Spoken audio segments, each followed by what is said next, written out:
Hey everybody, how's it going? Just checking the fire. That should last for a bit. Major snowstorm today. Funny story, friends, I was actually sick in bed yesterday. And again, another flu. I feel better today though, so I don't know what was going on, but we got some work to do. I got a haul water. Let's go see if the old wood weasel will start. It's minus 20 something. I'll show you guys what's going on outside. She's blowing steady from the southeast. That's a weird wind for here.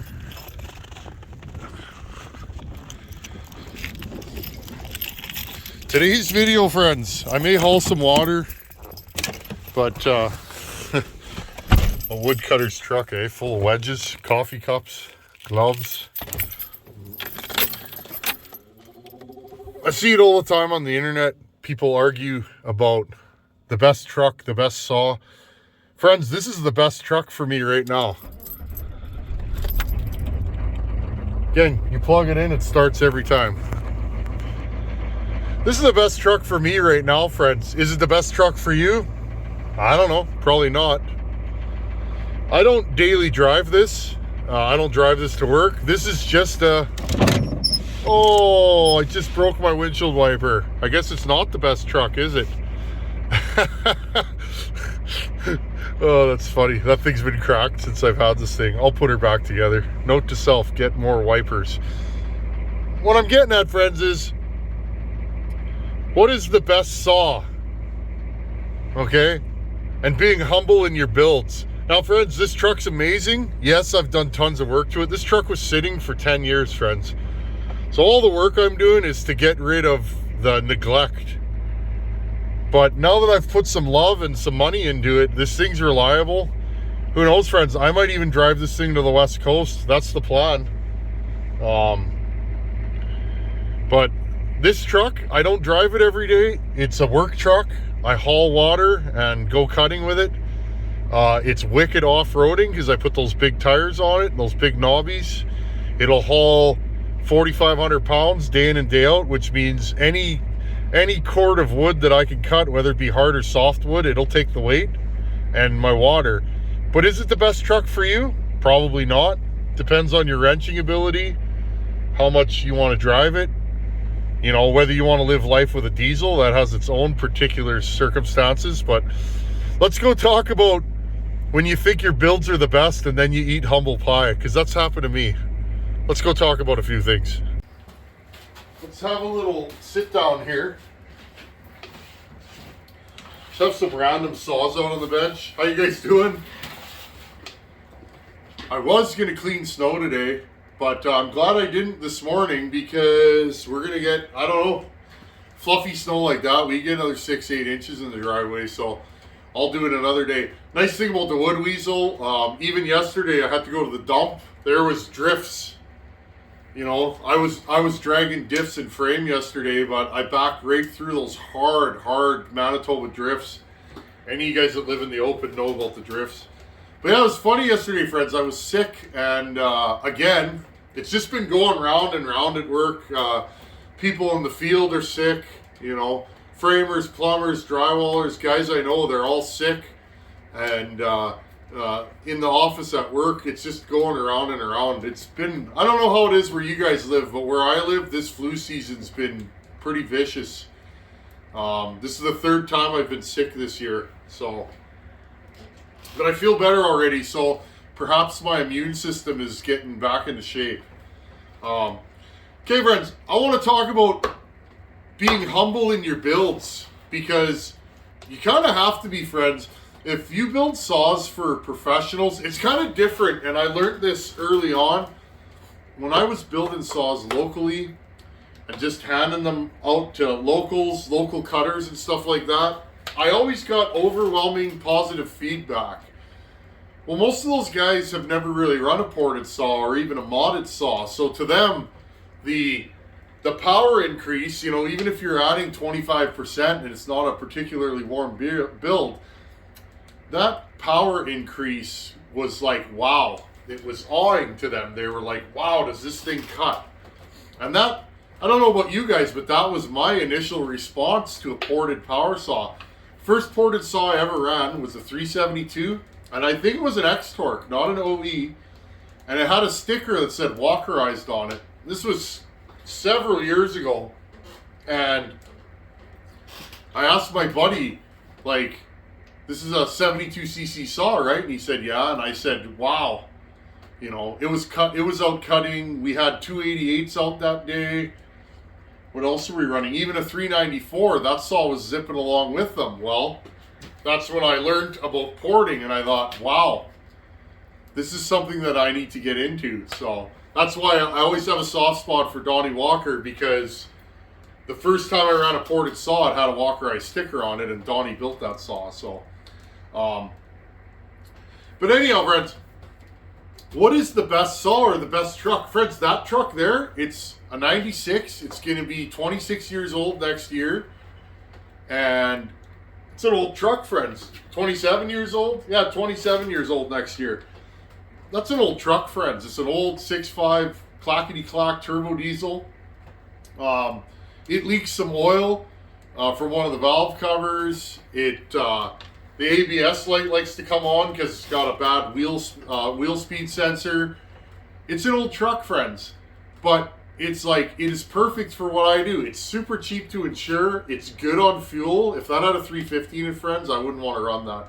Those early TBI 350s, those throttle body injection ones, I had one of those when they were newer, and wow, that thing was thirsty. I could just imagine how bad it would be now.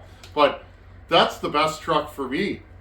If I was daily driving it, it might not be the best truck, because I've had to wrench on that quite a bit. The reason is it sat for so long, and I live in the Rust Belt, right? They use a lot of salt on the roads here. So, but once I replaced the fuel lines, the exhaust pipe, you know, the crossover, I got the turbo working because the vac lines were cracked. Little things like that. I replaced all the brakes. That's a reliable saw. That's a reliable truck, friends, and it works. And you see, it's minus 22 Celsius out. It starts like $1 million as long as I plug it in. So that might not be the best truck for you. It is a 3/4 ton. It rides nice for a 3/4 ton, but it's still got a stiff ride to it. It's noisy in the cab.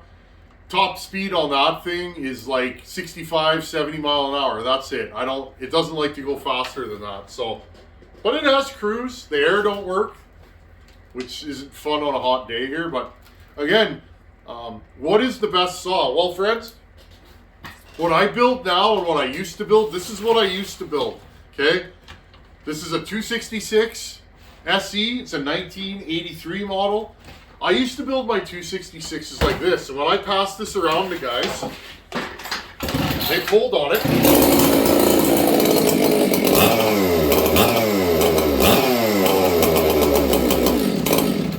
Okay, this saw was always a hit, okay?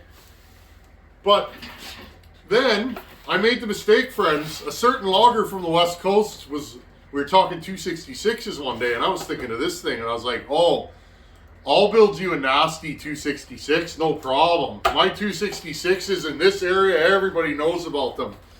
Well, I was a big fish in a little pond then, friends.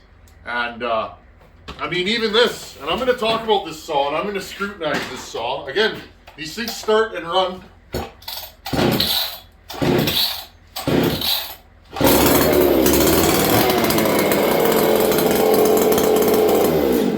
Okay? These are reliable work saws, but here's the thing, friends, and I'm going to say this. So, this saw is easy going, laid back, doesn't need a lot of tuning with a screwdriver. It's just a good, lazy going saw. It's got decent power, it's got good mid-range, it's got good snap with the trigger. It's a great saw, but you know what it lacks in, friends? This ain't pulling a 32 buried, it's 66 cc's, okay? So, this is not going to be the best saw for a logger, but if I give this to a firewood cutter, they're going to love life with this thing because it's easy to get along with. This saw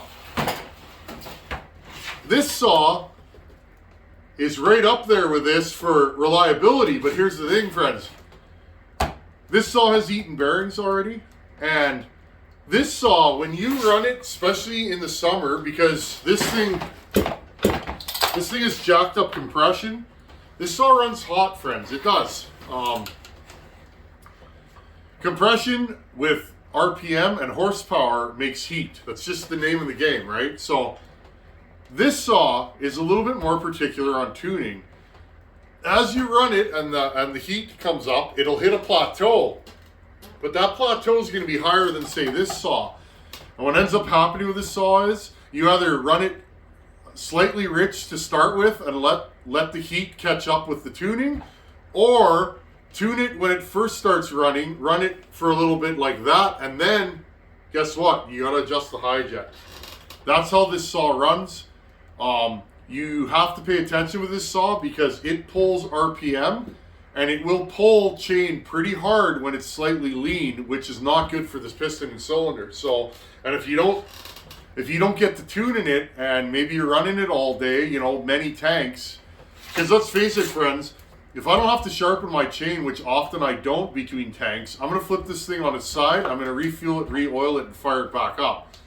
This saw will never cool down enough when I'm doing serious work with it that the cylinder and piston gets a break. So this is not the best saw for anything other than giggling and showing a strong 266 build, which this is. This saw is very strong.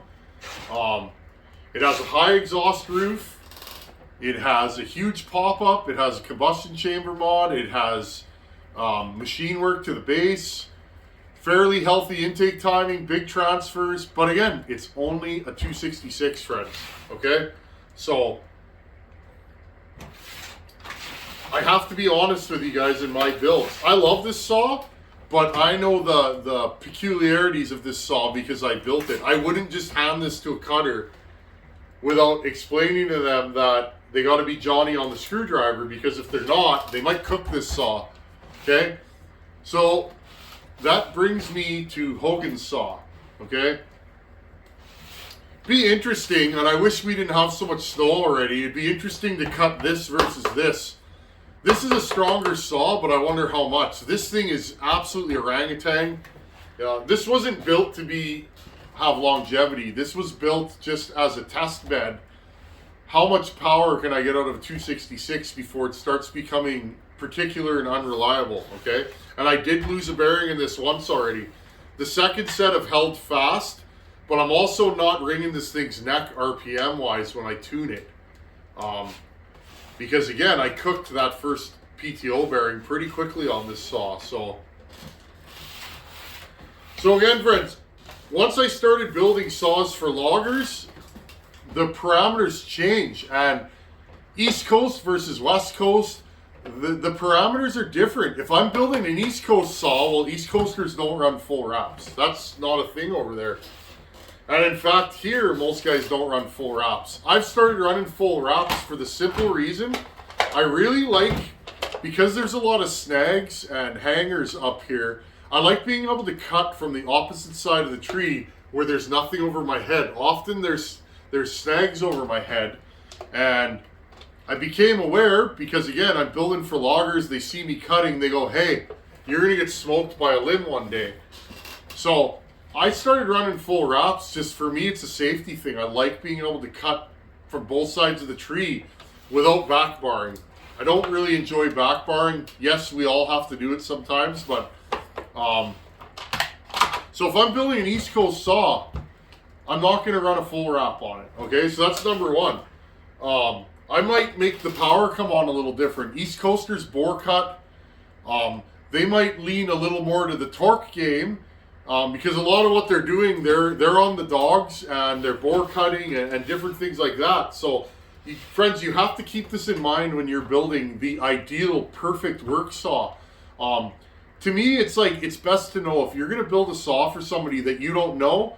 It's best to ask them serious questions. What kind of cutting do you do? Your bar length? Do you run skip? Full house? Are your chains generally uber sharp, or are you not super chain particular? Friends, that all matters, believe it or not. Okay? Most of my saws are going to the West Coast. That's just how it ended up. So the ideal West Coast saw for me right now, and here's what I know, and I'm trying to share with you guys what I've learned, because again, this saw is not this saw. I would not send this saw to the East Coast or the West Coast. I don't think this would be a great West Coast saw. An East Coaster might like this though, because the power is a little lower in the RPM range. This saw is a little gruntier, but it's only 66cc, so in that hardwood, I've cut a lot of hardwood with this saw, a lot of frozen oak, and it actually did pretty good. So, but I'm typically really sharp, so maybe if I wasn't as sharp, this wouldn't be as good of a saw. So, again, friends, I'm being honest. Okay, so this is what I learned. And again, friends, when I sent that first 266 to Bucket, and here's the cylinder, I ate humble pie, friends. I thought my 266s were on par with the one Harvey sent him. Well, guess what? It wasn't. This saw did not run like Harvey's saw. And so right there, we got a problem. Well, what ended up being the problem? I think what happened is this cylinder came out around at the bottom. When I cut the sides off of it, I think the cylinder got a little too hot. And I think it actually did this, friends. Okay? I don't have plug gauges right now to measure this, but I can tell by how this thing broke in. But regardless, if this didn't break in like that, would it have run any better? I don't know. Okay? I missed the mark. So what did I do? I took the saw back and I built it again. Because the more I can learn by building saws, friends, the more I could share with you guys. Here's another thing. Let's scrutinize my work. You see this intake? You see other guys doing this. Okay? You see this intake shape? That shape really works well. And it's funny, friends. Right below the intake port, it's like there's a shiny spot there. That's not the bevel. That's actually a spot like the ring didn't even touch there. It's kind of weird, eh? But anyways, this intake shape, I wanted to try this on a 266. I do that on stills. This is just a baby one. Some guys say they lung it or tonsil it or whatever. I wanted to try this on here. Well, you know what I found out? 266s, 272s don't like that shape. Okay, there's your transfers.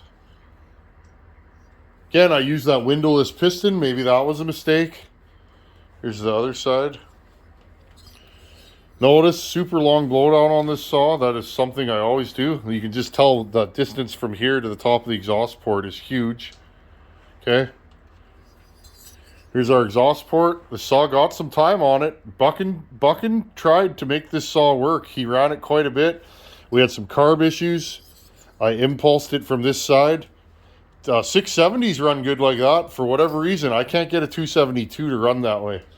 Now the question is why? I'm going to turn your light off here, friends. Keep my battery happy. Now the question is why? Well, I have a hypothesis. If I ever get a 670 carb, I might actually try and do this again. The 390 carb off of 390 needs a way longer pulse, I'm going to call it, okay? 390's got a way longer stroke than a 272. These are short stroke saws. And I think what's going on is you're not getting enough pulse in the carb, and they feel kind of funny at times. And so again, friends, I ate humble pie horribly on that saw. Did it make me quit? No. I'm going to try again. And I built another saw, and we're still playing with pipes on that saw. I ran the bear claw pipe because Buckin left me the pipe, one of the original bear claw pipes to try and recreated that. And that pipe worked really well on the saw. So, but anyways, friends, to me, so if you want to get really good at your builds, and I'm going to tell you this, maybe you want to build for a bunch of people, you want to hang a sign up and become a full-time saw porter. I'm still not there yet, friends. I'm still not taking builds. I've been porting for 5 years now on saws, 4.5, 5 years, and that's the truth. And I didn't always do it with a timing wheel, I'll admit that. Once I started using a timing wheel, I never went back. But I want to learn as much as I can, and the fact I can send these things, I mean, this one's going to Hogan.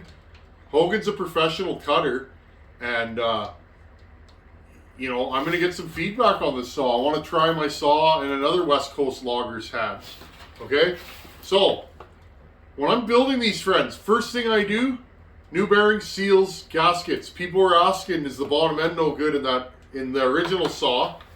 Because you guys remember, Harvey built this saw originally. Hogan ran it for a couple of years. And after a couple of years, it was worn out. It actually had an air leak and it popped. That's the life of a logging saw, friends. If you want to see how long your builds last, give them to a logger a season or two, and that saw will be thoroughly haggard. Maybe you can get it back and look inside and see, do you use wide intakes? Is that hard on the bearing surface of the piston on the intake side? Are you getting piston slap after a year or two? Your wide exhaust ports, is that hard on the rings? Is that wearing the chamfer on your exhaust port? You can learn so much by looking at your own work, friends. So that's what's good. If you give your saws to a professional that's cutting every day, and that's what I've been doing, I can get that feedback and find out what are my saws doing. Because let's face it, firewood cutters like me, we cut a lot at certain times of the year, but that's it. A lot of my saws sit on the bench, friends, and that's why you see me running the same saws a lot. For the simple fact is, I want to try and wear these things out and see if I can blow them up. I mean, I've been running this for 3 years, but 3 years in my world is probably 3 months in a logger's world, or maybe 2 months. So, again, I go through the whole saw, fuel line, filter, all new gaskets. I rebuild the carb, new gaskets in the intake, new piston, cylinder, all that stuff, friends. It matters. Make sure the kill switch works. Make sure the fast idle works. Make sure the choke's working fine. Make sure the gas caps don't leak, an oil cap. Recoil. Is your starter rope good? If it's not, replace it. You might want to replace it anyways. Make sure there's no cracks or breaks in your recoil pulley. What kind of clutch is on it? Does the clutch rattle at idle? Is the clutch bearing loose? This clutch, I replaced the bearing on it. It was a little loose. It's tight now. Okay? Your studs for your bar mount. Are your studs, are the threads good on it? Is your chain adjuster in good shape? All those little things, friends, because I'm telling you right now, if you overlook one thing, you got one bare wire in that whole saw, I guarantee it's going to quit within the month, and you're going to get a call from a logger who took your saw onto site, and now your saw's not working. Okay, air filters, make sure it's got a good filter on it. All these little things, friends, they matter. I replaced the coil on this saw, replaced the spark plug. Okay, and a lot of you guys do this, but honestly, friends, I thought my saws were awesome till I sent them out west, and it's like, then I ate humble pie. And there's 2 ways I could do that. I could kick and scream and say my saws were awesome, or I could listen. Those guys are my drivers, and I'm just the mechanic. Okay, when you got a good driver running your race car, you listen to him. But here's the thing, friends. Not everybody's going to like this saw, okay? Just because Hogan and Buchan like this build doesn't mean that you are. So take everything I do with a grain of salt, because you might do things completely different than me. I tend to run really giant transfers in most of my saws. A lot of guys don't believe in that. I don't run, I don't run super high compression, friends. Why? Well, it's winter here a lot. You can't start them. And if you do, you break recoils. That seems to work on the West Coast. So, again, maybe if I was sending these to the East Coast, I might jack the compression up higher. That seems to be prevalent there. So, again, friends, whether it's the best truck, like my 6.5 turbo diesel, that might not be your best truck, but that works the best for me. I don't get stuck in it. It's really good on fuel. It's got good power for pulling logs out of the bush. It tows really nice. I got the airbags in it, so that helps with load leveling. And I could put 4,500 pounds of water in the back of that thing, pump those bags up, and it does it day in and day out. So most trucks, friends, don't haul anything or tow anything. I see it every day driving around. I drive around a lot in a service van all day at work, and it's like, I see it every day. It's like, I see the same 3/4 tons and 1 tons driving around. They never tow or haul anything. So, that truck is 100% for carrying weight, and that's what I built it for, and it works. But if you're hauling your family around, like that's a rag cab. That's a horrible family truck. You know, if you're towing 15,000 pounds, that's not the truck to do it. Those don't like to tow more than about 10K. If you're not mechanically, you know, if you're not super good at pulling wrenches, that's not the saw for you. It's an old truck, right? Or the truck for you. That truck needs work. Same with these friends. I can go through these 100%. This saw is a 1988. Okay? This saw is how old, friends? Think about it. You know, this saw is 30 plus years old. They still are what they are, but I mean, once in a while you are going to have to put a wrench on them, especially if you're cutting professionally. But if you build these right, they will stand up to the test of time. And when they're worn out, you'll usually be able to rebuild them. And I've done a ton of these now. So, okay, friends. So that's all I wanted to get at today. If you want to up your builds, give them to a professional. And preferably a professional that runs modded saws, because anybody that runs stock saws, they're probably going to be pretty impressed with your ported builds. Some guys might notice they use more fuel. Some guys don't like that. Some guys don't care. I guess it depends on your margins if you're a professional cutter. Depends if you're cutting logs that are worth more money, you know, or if you're paid by the truckload. Maybe it's in your best, you know, interest to cut more timber in a day, and therefore a faster, stronger saw is going to do the deal. Me personally, friends, I can cut more timber in a day with this than, say, my 394. My 394 is an absolute bucking monster, but it's heavy. And right there, at the beginning of the day, I'm ahead with the 394. Okay? If I'm doing straight bucking and stuff like that. But by the end of the day, I'm starting to really slow down. A saw like this, I'm going to catch it at midday and just, you know, surpass it. So that's why I run ported saws. They're ideal for me. Friends, often I only have an afternoon to go get a load of wood or a couple hours. That's just the way my life is. I need to get in there, fall that tree, limit, bucket, and get it into my truck and back home, or split it if I have time right now. And I started running ported saws because to me they were ideal because I could cut more wood faster. And yes, handling and splitting your wood is a lot of the time. But for me, that savings of being able to buck the tree up faster and get it into my truck was far worth any fuel usage. You know, and usually a saw like this saw here, I can fall, limb and buck like a 70-foot evergreen tree, you know, a spruce that has nothing but limbs from floor to ceiling. I can do that whole tree in under 1 tank of fuel. So that's good enough for me. Would a stock saw do that? All day long and then some. But the stock saw would take way longer to do it. So for me, ported saws are worth it. My saws don't wear out in my hands. They will wear out in a logger's. So anyhow, friends, I got to run to the corner store and haul some water. I'll probably film some of that. But that's all I want to say. I thought my saws were wicked awesome. And then I sent them to the West Coast and I ate humble pie horribly. I've had successes and failures. You guys that watch Bucket's channel and my channel, you guys know some of my saws have been incredible. Some of my saws have just been okay. And I'm good with that because nobody builds the best saws all around. Everybody has models that they're really good at. And for whatever reasons, I took to porting home lights really easily. I think it's because they're dirt bikes. That's all they are is tiny dirt bikes. But, you know, it's hard when Bucket's running a Harvey I's 372, the Iron Horse. His 372s are strong. I know I ran one. As soon as I ran that saw, I was like, wow, this is a wicked saw. And I was serious. But me as a porter, I want to get better. And that's why I'll eat humble pie every time to give you guys the straight goods. Anyhow, friends, thanks for watching. Take her easy. See you guys in a couple days. Later.